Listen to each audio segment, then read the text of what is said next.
Dans le contexte actuel où la croissance mondiale tourne au ralenti, une économie se démarque. C'est l'économie américaine. En effet, depuis un an et demi, la croissance américaine est pour le moins spectaculaire, malgré des épisodes météo difficiles et les déconvenues du secteur public. Pourtant, la réticence de l'après-crise alimente la crainte permanente que l'amélioration ne va pas ou ne peut pas durer. Il semble que nous soyons à la merci des données mensuelles ou, pire encore, que nous scrutons avec anxiété les actualités du jour. L'une d'elles, soit l'appréciation du billet vert, préoccupe beaucoup dernièrement. Cette appréciation viendra-t-elle assombrir la seule bonne nouvelle relative à la croissance intérieure que puisse annoncer l'économie mondiale? Il est difficile d'ignorer le récent changement de trajectoire du dollar américain. Depuis le milieu de 2014, il a progressé de 13 % selon sa valeur pondérée en fonction des échanges commerciaux et il montre peu de signes de relâchement.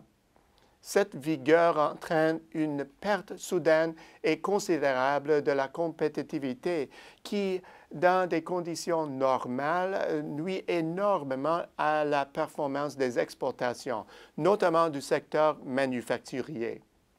La montée du dollar aggrave non seulement le déficit commercial, mais elle fait aussi en sorte qu'il est plus coûteux d'investir aux États-Unis qu'ailleurs.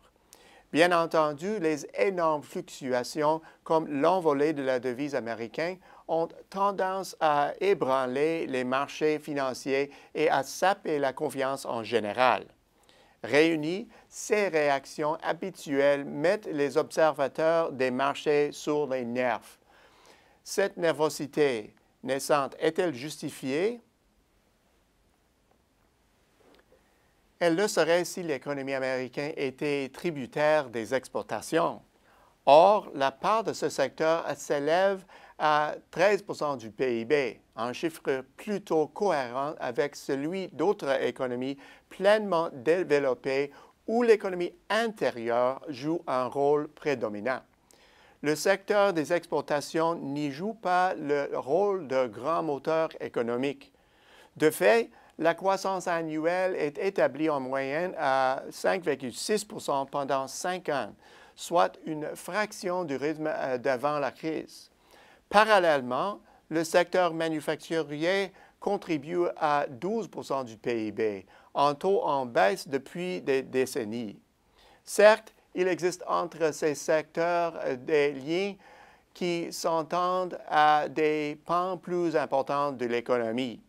Mais là encore, l'envolée du dollar américain ne produit pas les effets négatifs que ressentiraient nombre d'économies plus petites. Alors, quelle est la source de la croissance américaine?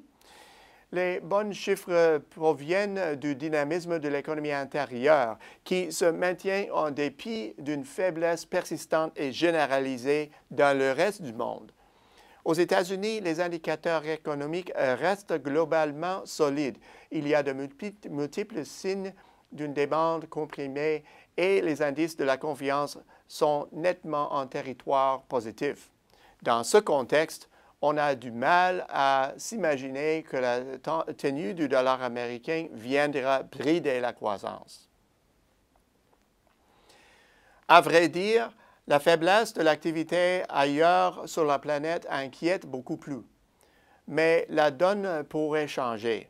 Face à un billet vert plus fort, les entreprises et les consommateurs américains pourraient acheter et investir davantage à l'étranger et de cette façon exporter la reprise économique américaine.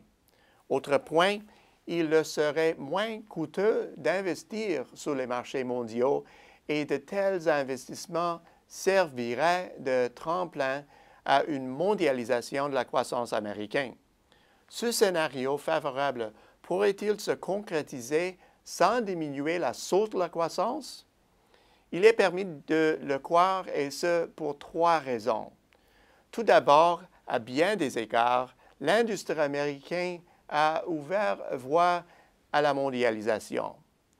Depuis déjà un bon moment, le secteur manufacturier intensifie ses activités sur la scène internationale et y crée des chaînes d'approvisionnement, ce qui confère un avantage naturel à son modèle d'affaires.